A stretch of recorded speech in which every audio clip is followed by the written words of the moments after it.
6 მცირეწლოვანი დაძმა ცეცხლში ცოცხლად დაწვას და ფერფლად ქცევა სასწაულებრივად გადაურჩა. შვილები გადამირჩინე უფალო. დედის განწირული კივილის ხმა ზეცას წუდებოდა. სახლი მთლიანად დაიწვა.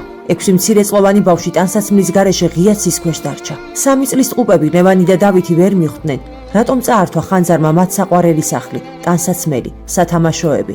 წლების განმავლობაში შეჭირვებული ოჯახის მიერ წვალებით ნაგროვები ყველა ნივთი ცეცხლმა ფერფლად აქცია. ბავშვები ცეცხლში დამწვარ ტანსაცმელს გექავენ, რომ იქნებ თბილი ჟაკეტი მაინც იბოვნონ, რომელიც ხანძარს გადაურჩა. სამწუხაროდ ვერაფერი ნახეს. ჭედრიშვილების ოჯახმა ამბნელ და ნესტიან სოროს შეაფარა თავი. ბავშვები სიცივისგან იყინებიან, შიმშილისგან კი გონებას კარგავენ. შეხედეთ ამ პატარა ანგელოს ტყუპებს. ლევანი და დავითი ჯერ სულ რაღაც 3 წლის არიან, მაგრამ მათი პატარა გული იმხელა სიკეთეს იტევს, რომ ყველა გაოგნდებით. შეხედეთ, თავადაც მშიერი ბავშვი თავისთვის ვერ იმეტებს პურის ერთადერთ ნატეხს და საყვარელს ამიკოს აჭმევს საკუთარი ხელით. ღმერთო, რამხელა მადლია ამ პატარა ანგელოზებში. დღის ბოლოს შიმშილისგან დაუძლურებული ბავშვები ცხელს ჩაისვამენ და გაყინულ თითებს თბილ ფინჯანზე ითბობენ. ღმერთო, ეს ხომ საშინელებაა. ამ ცეროდენა ბავშვებმა გარეთ შეშანახეს და სახლში მიაქვთ, რომ დედიკო მიქნებ დაჟანგებული და გახრეტილი ღუმელი როგორ მეაანთოს. მალე ეს შეშაც ჩაიწვება და საბრალო ბავშვები სიცივისგან ისევ გალურჯდებიან. ჭედრიშვილების ოჯახს